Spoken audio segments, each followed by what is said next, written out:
بہت سے لوگ وضو کرنے سے پہلے بسم اللہ الرحمن الرحیم پڑھتے ہیں، یہ صحیح نہیں ہے۔ آپ سمجھیں گے پھر بسم اللہ نہ پڑھیں، بسم اللہ پڑھنا ہے۔ بسم اللہ ہر کام کے شروع میں دعا ہے، اور بسم اللہ الرحمن الرحیم قرآن کی آیت ہے، دونوں میں فرق ہے، اچھی طرح ذہن میں بٹھا لیں۔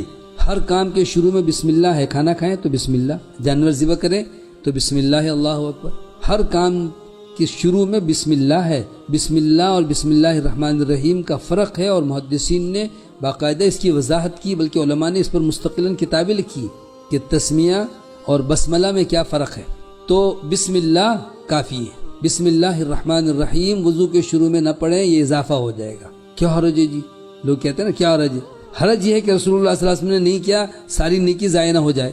پھر لوگ کیا کرتے ہیں، بسم اللہ الرحمن الرحیم میں تو اضافہ کیا ہی، اس کے بعد پھر ہاتھ دھونے لگے تو ہاتھ دھونے کی الگ دعا بنا لی، کلی کرنے لگے اس کی الگ دعا، وضو منہ چہرہ دھوتے ہیں تو اس کی الگ دعا۔ کہتے ہیں وہ وضو کی جو ہے نا، وضو بڑا اہم عبادت کا وقت ہے، تو اللہ میرے چہرے کو قیامت کے دن روشن کر، جب بہت سے لوگ جو ہے نا مرجھائے ہوئے ہوں گے، اور ہاتھ کا دھوتے ہوئے ہاتھ کا، اور اس طرح سے یہ سب دین میں اضافہ ہے، جائز درست نہیں ہے۔ بسم اللہ کہہ کے وضو شروع کریں۔ دوسرا مسئلہ یہ ہے کہ لوگ بغیر گنتی کے 6 7 7 دفعہ ہر عضو کو دھو رہے ہیں، یہ بھی شرعاً صحیح نہیں ہے۔ صراحت کے ساتھ آگے کہ حضرت عثمان نے 3 مرتبہ دھویا ہاتھوں کو، 3 مرتبہ دھویا چہرے کو، 3 مرتبہ دھویا اپنے ہاتھوں کو کونیوں سمیت، مسح 1 مرتبہ۔ اسی طرح سے دوسری حدیث، تیسری حدیث، 3 آخری حد ہے۔ اگر کوئی کہیں گے نہیں ہاتھ چکنے ہیں اور پتہ نہیں، جیسے لوگ کوئی مزدور ہے کسی وجہ سے ہاتھ میں جو ہے نا، تو اب وضو سے پہلے آپ صابن لیں اور ہاتھ کو اچھی طرح سے ملیں، ہاتھ دھو لیں۔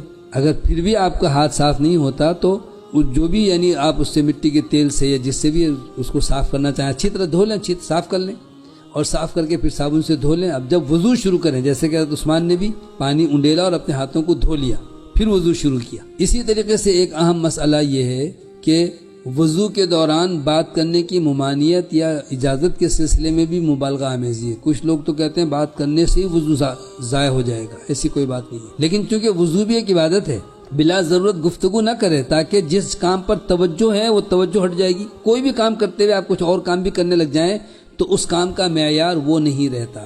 تو آپ خود دیکھیں، جو بھی کام کر رہے ہوں گے کچھ نہ کچھ غلطی ہو جائے گی، تو وضو کر رہے ہیں اور ہاں کیا ہوا اور کہاں جانا ہے، اور یہ دنیا جہان کی باتیں بھی کر رہے ہیں اور وضو بھی کر رہے ہیں۔ پتہ چلا کہ جی کہیں کونی سوکھی رہ گئی، ایڑیوں اور ٹخنوں کے پاس حصہ سوکھا رہ گیا، یا کوئی حصہ بھول گئے۔ اس لیے گفتگو سے حتی الامکان اجتناب کرنا چاہیے، لیکن مطلقاً گفتگو سے وضو نہیں ٹوٹتا، خراب نہیں ہوتا، حرام نہیں ہے۔ کچھ ضروری بات ہو تو کر لیں، ورنہ تو یکسوئی کے ساتھ وضو پہ توجہ دیں۔ پھر جیسے میں نے عرض کیا کہ لوگ گردن کا الگ سے مسح کرتے ہیں، اور یہ بھی بہت عام ہو گیا ہے، بالخصوص جن لوگوں کو حدیث نہ سنائی جاتی ہے نہ بتایا جاتا ہے، بس ہمارے علماء نے کہا ہے۔ انہوں نے تو اعتماد کیا کہ ہمارے علماء ہیں، یہ صحیح بتاتے ہوں گے، اور انہوں نے خیانت یہ کی کہ جی حدیث کا تو تذکرہ ہی نہیں کرتے، یہ ہماری فقہ میں یہ۔ پھر ان سے پوچھیں کہ رسول اللہ صلی اللہ علیہ وسلم کا وضو کون سا ہے؟ کسی کی دل آزاری مقصود نہیں ہے، لیکن جب تک کہ آپ صحیح حدیث سے عقیدت اور محبت رکھتے ہوئے وضو کا طریقہ نہیں سیکھیں گے، وضو صحیح نہیں ہو سکتا۔